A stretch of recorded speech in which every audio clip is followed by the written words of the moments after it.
विद्यार्थी मित्र, आपण तर उठून जाऊ शकता, येऊ शकता, पण परीक्षकांची थोडीशी खरी तर त्यांचीच परीक्षा आहे, तर त्यामुळं थोडंसं एक 10 मिनिटाचा आपण ब्रेक घेणार आहोत.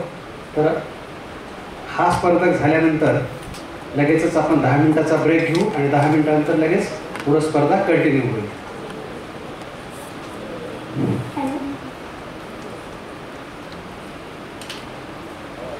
हॅलो.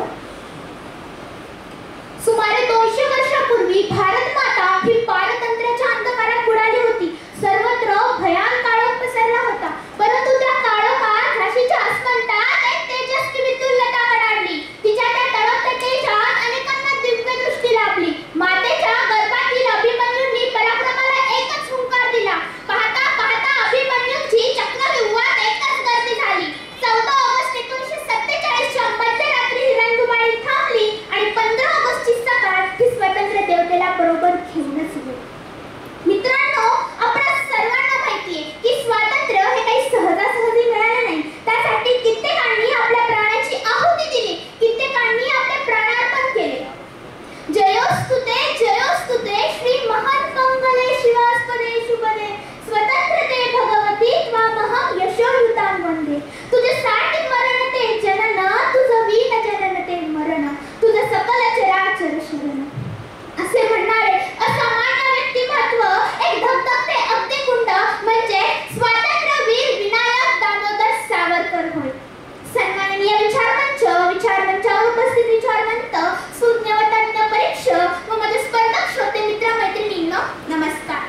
वीर सावरकर विचारमंच परभणी आयोजित वक्तृत्व स्पर्धेत या वाक्ययज्ञासमोर मी कोड क्रमांक 33 विषय मांडतीये, क्रांतिकारांचे प्रेरणास्थान वीर सावरकर.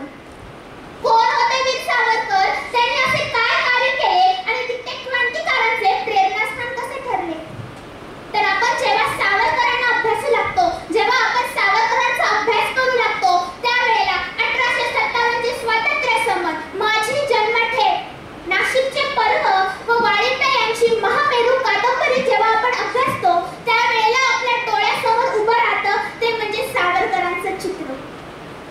भूतकाळात घडून गेलेला इतिहास वर्तमान काळामध्ये आपल्या डोळ्यासमोर उभा राहतो ते हे पुस्तक वाचल्यामुळे. 28 मे 1883 रोजी सावरकरांचा जन्म झाला. भारताच्या भूमीमध्ये एक जणू रत्नाचा जन्म झाला होता.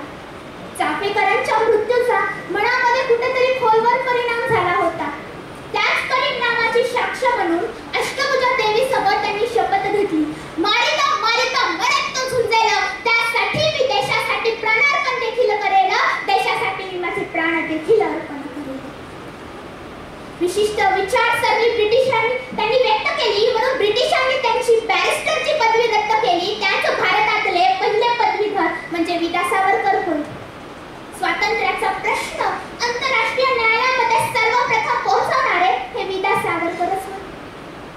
ज्यांचा ग्रंथ प्रकाशित होण्यापूर्वीच अनेक राष्ट्रांनी त्याच्यावर बंदी घातली. त्याच ग्रंथाला जागतिक साहित्य क्षेत्रात अजून बहुमान मिळवून देणारे हे विदा सावरकरच होते.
त्यांचे साम्राज्य असेलच.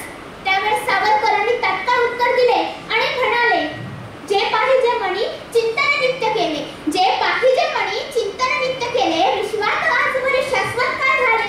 इंग्रजांचे राज्य हे शाश्वत राहणार नाही, त्यासाठी तुम्हा आम्हा सर्व क्रांतिकारकांची गरज आहे. त्यावेळेला तोच तरुण पुढे मदनलाल धिंगरा, क्रांतीवीर मदनलाल धिंगरा म्हणून पुढे आला. खरोखरच सावरकरांचे वक्तृत्व, त्यांचे काव्यामध्ये असलेले लेख, शब्द हे क्रांतिकारकांना जणू ज्वालाच होत होती. 1857 स्वातंत्र्य समर हा ग्रंथ जणू क्रांतिकारकांसाठी स्वातंत्र्याची प्रेरणा अर्थात स्वातंत्र्याची गीताच झाली होती. त्यातील शब्द म्हणजे क्रांतिकारकांसाठी असलेली प्रेरणा, वाक्य म्हणजे काय जणू ज्वाला आणि पुस्तक म्हणजे काय जणू इंग्रजांना रस्ता तळाला नेण्याचा एक दिव्य मार्गच होता. पुढे मदनलाल धिंगरा हाच तरुण पुढे आला. ह्या मदनलाल धिंगरा या शीख तरुणाने करजन वैली याची गोळ्यात झाडून भरत सभेमध्ये कार्यक्रमामध्ये हत्या केली. मदनलाल धिंगराचे हेच पराक्रम नाशिकच्या पुण्यभूमीमध्ये देखील येऊन पोहोचले होते. त्याच वेळेला मदनलाल धिंगरासारखे आपल्याला देखील हुतात्मा रूप प्राप्त व्हावे यासाठी क्रांतिकारी पुढे आले. त्यातीलच एक व्यक्ती म्हणजे अनंत लक्ष्मण कांठेले. हा तरुण पुढे आला. नाशिकचा कलेक्टर जॅक्सन लोकांवर अन्याय अत्याचाराचे सूड उगवत होता. त्याला ठार करण्यासाठी त्यांनी हा एवढा मोठा कट रचला. नाट्यगृहाच्या बाहेर येताच त्याच क्षणी अनंत लक्ष्मण कांठेलेने 1, 2, 3 नाही तर तब्बल 7 गोळ्या झाडून जॅक्सनचा वध केला. ही प्रेरणा मिळाली तरी कुठून? ही प्रेरणा मिळाली हे स्वातंत्र्यवीर सावरकर यांचे व्यक्तिमत्व आणि त्यांचे असलेल्या वक्तृत्वामुळे.